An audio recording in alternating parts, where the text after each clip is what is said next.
आबादी आबादी की मंच पर ज़्यादा संख्या है, तो इसलिए मैं रेणु मैडम को ही कहूँगा कि पहला सवाल आप ही कर दीजिए मैम। धार में जो है शिक्षण संस्थान के संचालन में हम देखते हैं कि निजी संस्थानों को बहुत दिक्कतें आती हैं, तो उसको लेके क्या चैलेंजेस आते हैं और कैसे सॉल्व करते हैं, ये बताइए आप जरा। जिस तरह टाइबर चुनौतियाँ आती जी, जिस तरह टाइबर चेंजेस आते हैं कि अधिकतर पिछड़ा एरिया रहता है, उसमें विद्यार्थियों की उपस्थिति कम रहती है, तो छात्रों को उनको चुनौतियों में बहुत सारी चुनौतियाँ देना पड़ती हैं। तो उनके लिए उनको वाहन सुविधाएं, अन्य सुविधाएं में और इस तरह की बहुत सी दिक्कतें का सामना करना पड़ता है। क्या दिक्कतें आती है मैडम, किस तरह की दिक्कतें आती हैं? जैसे कि मैडम अपने आसपास के कस्बे में जो विद्यार्थी रहते हैं, छात्राएं रहती हैं, उनको दूरी का सामना करना पड़ता है, परिवहन का सामना करना पड़ता है, और उनके इलाकों में भाषा रहती हैं, भाषा में भी उनको बहुत दिक्कतें आती हैं, और उनके जो माता पिता रहते हैं उनकी जागरूकता में भी बहुत सारा अभाव रहता है। ऐसे ही बहुत चुनौतियों का सामना उन्हें करना रहता है। मैडम आपके जो शिक्षा संस्थान है उसके बारे में थोड़ा बताइए ना। मैडम हमारे शिक्षा संस्थान में बीएड, डीएड और नर्सिंग संस्थाएं आती हैं। बीएड डीएड में एजुकेशन में शिक्षा में हमें बच्चों को शिक्षित किया जाता है, और नर्सिंग में हमें उनके सेवाओं भाव की शिक्षा प्रदान की जाती है। श्रद्धा मैम, लिप्रोस्कोपी सर्जरी और ओपन सर्जरी में क्या फ़र्क है, ये पहले तो दर्शकों को बता दीजिए। पहले तो मैं सभी को अपना नमस्ते कहूँगी। लेप्रोस्कोपी सर्जरी जो होती है वो दूरबीन के माध्यम से होती है। अब जैसे कि मैं धार में आई हूँ, मैं इंदौर की रहने वाली हूँ, और इंदौर में लेप्रोस्कोपी बच्चादानी जो निकालते हैं हम लेप्रोस्कोपी से, सारे जो मरीज़ होते हैं तो वहाँ पे लोगों की पेइंग कैपेसिटी बहुत अच्छी होती है, तो सारे पेशेंट्स जो होते हैं वो लेप्रोस्कोपी के माध्यम से ही बच्चादानी निकालते हैं। अब जब मैं धार आई हूँ तो मुझे ऐसा, मतलब मैंने इतने सारे मरीज़ देखे हैं, अभी तक मैंने 100 से 150 सर्जरी कर दी है, पर मरीज़ों को इस चीज़ का नॉलेज अभी शायद उन तक गया नहीं है कि लेप्रोस्कोपी क्या है। सब मुझसे मरीज़ आके कहते हैं कि मैडम चीरे वाला कर दो, है ना। तो मैं ये चाहती हूँ कि जो धार में लेप्रोस्कोपी का जो जिससे हम बच्चादानी निकालते हैं, लेप्रोस्कोपी एक्चुअली क्या होता है कि हम दूरबीन के माध्यम से पेट पे बहुत छोटा चीरा लगाते हैं। दूरबीन और प्रकाश के स्रोत से हम कैमरे के थ्रू, एक मॉनिटर होता है हमारे पास, सर्जिकल मॉनिटर, उस पर हम सारे अंगों को देखते हैं पेट के, और अपने हमारे एक लेप्रोस्कोपिक उपकरण होते हैं, उसके थ्रू हम जो भी अंग खराब होता है जिसकी ज़रूरत नहीं होती है, जैसे मेनली मैं गायनिक हूँ तो मैं बच्चादानी का ऑपरेशन करती हूँ, तो उसमें जो गठान होती है या किसी को ब्लीडिंग की प्रॉब्लम है, यूट्रस निकलने का इंडिकेशन है, तो हम दूरबीन के माध्यम से और अपने उपकरणों के माध्यम से बच्चादानी को निकाल देते हैं, जिसमें बहुत छोटा चीरा लगता है, मतलब आप मानेंगे तकलीफ भी नहीं होती है। 1 सेंटीमीटर से कम का, 1 सेंटीमीटर से कम के अगर हम 3 चीरे देंगे तो मरीज़ जो होता है वो उसकी रिकवरी जल्दी हो जाती है। तकलीफ किसी तरीके, क्योंकि ये आदिवासी बहुल इलाका है, यहाँ पर डर दूर करना है सबसे बड़ी, जो आप जिक्र भी कर रही हैं, उन्हें समझाना मेरा एक्चुअली अब धार आके ये टारगेट है कि मैं चाहती हूँ कि जो मरीज़ है, खेती किसानी एक्चुअली यहाँ पे बहुत ज़्यादा है, तो चीरे वाले ऑपरेशन पे वो अपने काम पे जल्दी नहीं लौट पाते हैं, तो अगर ये लेप्रोस्कोपी के माध्यम से अगर हम उन्हें ये सुविधा दें तो वो जो उनका काम है वो रूटीन में चलता रहे। मोनिका मैम, मोनिका चौहान जी, आपकी संस्था से अब तक के कितने बच्चे शिक्षित हो चुके हैं और जॉब को लेकर क्या है, क्योंकि शिक्षा के साथ साथ सबसे बड़ी जो लक्ष्य रहता है, चुनौती रहती है, वो जॉब ही रहता है। जी सर बहुत अच्छा क्वेश्चन किया है आपने। सर हमारे संस्थान में अधिकतर, जैसे कि मैं बताना चाहती हूँ, बीएड डीएड जो है हमारा एक एजुकेशन फील्ड में आता है, जिसमें शिक्षा के माध्यम से सारे बच्चे एक टीचर फील्ड में जाते हैं, और नर्सिंग में वो सेवा भाव में जाते हैं, और हमारा महाविद्यालय संस्था इसी में एक रोजगार मुखी रहा है। जितने भी बच्चे हमारे महाविद्यालय से उत्तीर्ण होकर बाहर निकलते हैं, उन्हें जल्द से जल्द उनका रोजगार और उनकी रोजगार मुक्त उनको नौकरियां प्राप्त हो ही जाती हैं जल्द से जल्द। चुनौती तो कही रहती है क्योंकि बहुत बड़ा शहर आपके पास में है इंदौर, क्योंकि देखते हैं कि चाहे धार हो, अलीराजपुर हो, जी सर, या फिर इसके आसपास के जितने भी इलाके हैं वो इंदौर ज्यादा प्रेफर करते हैं पढ़ाई करने के लिए, तो आप इस चुनौती से कैसे पार सर? जैसे हमारे आसपास के इलाके के जितने भी बच्चे हैं उनके लिए जो धार है, ये मतलब मेरे हिसाब से पास ही रहता है किलोमीटर के हिसाब से, और यहाँ पर उनके लिए उनकी सुविधा के हिसाब से हमने बेस्ट टीचर ऑर्गेनाइज किए हुए हैं और उनके रहने के लिए हॉस्टल सुविधाएं हैं। और हमारा ज्ञानपुरा में सर 5,000 स्क्वायर फीट का एक भव्य विशाल कैंपस है, जहाँ पे 2 संस्थाएं हैं, और वहाँ पे बच्चों को हम लोग एक बेस्ट एजुकेशन फील्ड प्राप्त करवाते हैं, और इसके साथ ही उनके लिए हॉस्टल सुविधाएं और वाहन सुविधाएं भी उपलब्ध कराई गई है। मैडम, मेरा सवाल आपसे है कि ओपन हिस्टेरोटॉमी मतलब बच्चेदानी का ऑपरेशन और दूरबीन के द्वारा जो बच्चेदानी का ऑपरेशन है उसमें क्या अंतर है? क्योंकि लोगों में जो भ्रांतियां हैं, चूंकि आदिवासी बाहुल्य जिला है, लोगों को समझ नहीं आता है, और कितना रिकवरी रेट रहता है इसका, ये सब थोड़ा बताएंगे तो जो हमारी महिला देख रहे हैं उनको समझ में आएगा कि कैसे क्या है ये। जो मैम ओपन सर्जरी होती है वो बड़े चीरे से होती है, जो कि एक पारंपरिक सर्जरी है जिसमें हमें ओपन स्पेस मिलती है, बड़ा चीरा लगता है, हमारी जो सर्जिकल फील्ड होती है वो हमें ज़्यादा मिलती है। लैप्रोस्कोपी सर्जरी में क्या होता है कि हम बहुत छोटे छोटे चीरे देके, जैसे कि मैंने आपको पहले बता दिया है कि दूरबीन कैमरा होता है, प्रकाश स्रोत होता है, उसके थ्रू हम अपने उपकरणों से कर देते हैं, जिसमें बहुत छोटे चीरे होते हैं। तो डिफरेंस ये है कि इसमें बहुत छोटा चीरा लगेगा, लैप्रोस्कोपी में चीरे वाला ऑपरेशन यानी कि ओपन हिस्टेक्टोमी में बड़ा चीरा लगेगा। मरीज़ को ज़्यादा आराम की ज़रूरत है क्योंकि चीरा बड़ा है, खून ज़्यादा बहेगा, संक्रमण की जो प्रभाव वो ज़्यादा होगा। और जो लैप्रोस्कोपी होता है उसमें अगर कम चीरा लगता है तो संक्रमण भी कम होगा, खून का जो बहाव होता है सर्जरी के दौरान वो भी कम होता है, मरीज़ की रिकवरी बहुत जल्दी हो जाती है। मतलब आप ये सोचिए कि अगर लैप्रोस्कोपिक सर्जरी होती है तो 24 to 48 आवर्स में मरीज़ को हम छुट्टी कर सकते हैं। और ओपन सर्जरी में? ओपन सर्जरी में मरीज़ जो है अस्पताल में 4 से 5 दिन तक उसका स्टे रहता है, और पेन भी रहता है, कहीं ना कहीं उठने बैठने में जो दर्द होता है वो बना रहता है। और दोनों सर्जरी में परसेंटेज किसका ज़्यादा है? क्योंकि सब चीज़ परसेंटेज पे ही चली जाती है आखिरी में।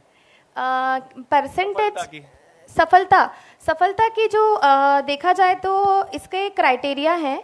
जैसे अगर बहुत बड़ा ट्यूमर है, बहुत बड़ी गठान है, तो लैप्रोस्कोपी के माध्यम से वो फिर हमें उतना स्पेस नहीं मिलता है, उतनी फील्ड नहीं मिलती है, तो फिर हम उसको ओपन में कन्वर्ट करते हैं।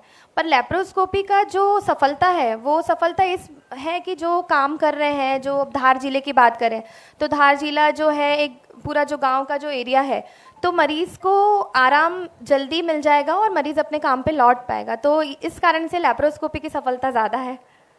इंदौर से आप आते हैं? नहीं, मैं इंदौर की हूँ, बट हाँ, मैं धार रहने धार लगी हूँ। आपका कर्म भूमि है, ये कर्म भूमि है। कॉस्ट सबसे महत्वपूर्ण होता है क्योंकि ये पिछड़ा हुआ इलाका है, दोनों में फर्क कितना आता है? कॉस्ट की अगर बात करें तो जो ओपन हिस्टेक्टोमी होती है उसकी कॉस्ट कम होती है, लगभग अगर मैं बात करूँ तो 25 से 30 हज़ार तक की रहती है। वो डिपेंड करता है कि मरीज़ क्या सुविधा चाहता है, कैसे रहना चाहता है। इलाज तो सेम ही होता है, सारे मरीज़ों की सर्जरी सेम ही होती है।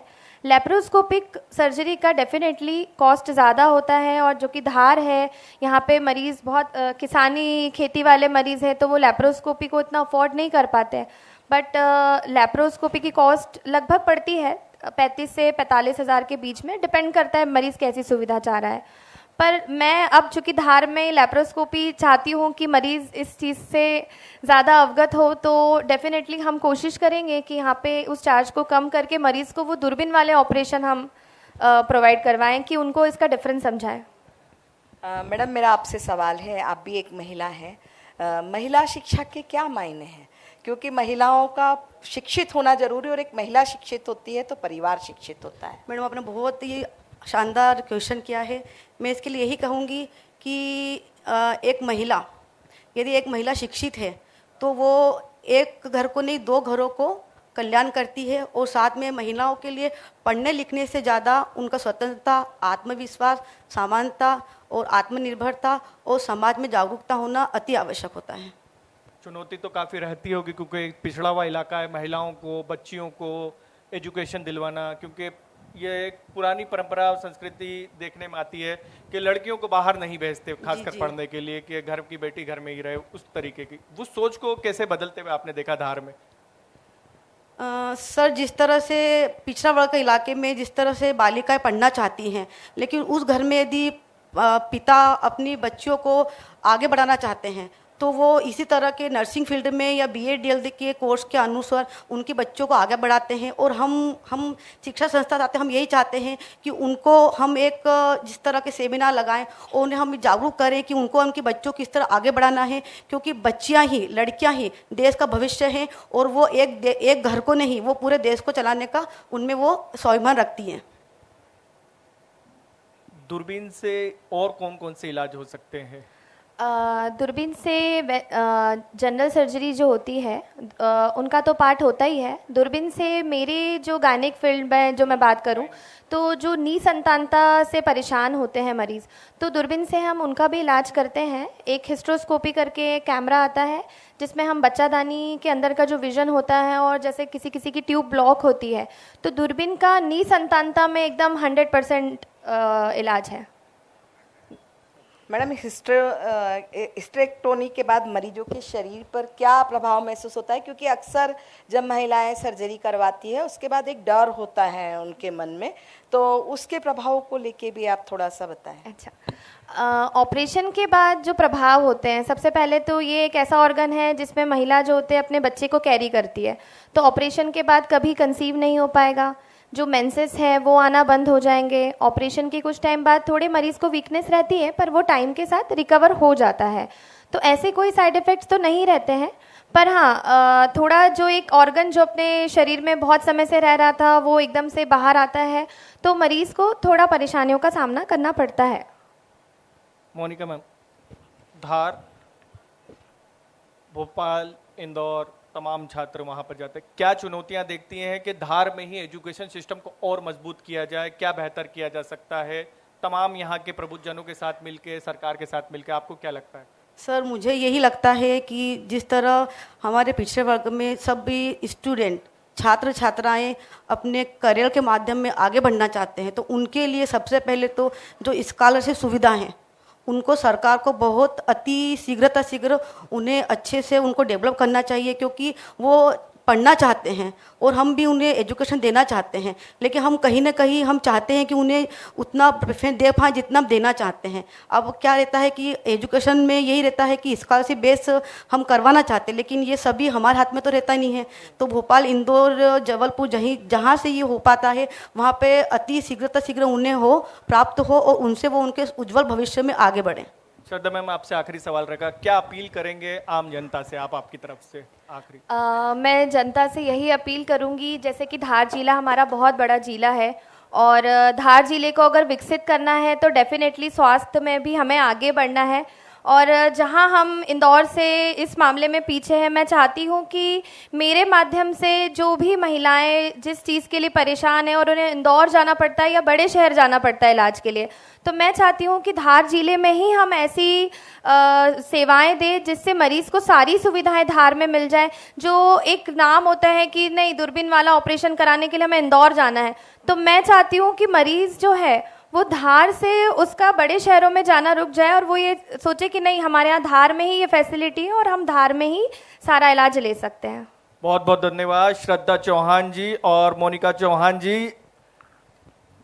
बहुत बहुत धन्यवाद आपका डॉक्टर श्रद्धा चौहान जी और डॉक्टर मोनिका चौहान जी। मैं मोमेंटो प्रदान करने के लिए मंच पर आमंत्रित करता हूं राकेश चतुर्वेदी जी और एमपी सेल्स हेड हमारे अनुज तिवारी जी को आए और मोमेंटो प्रदान करें। और कार्यक्रम जो है वो अंतिम रेखा में है और समापन की ओर है। इसमें बीच में एक और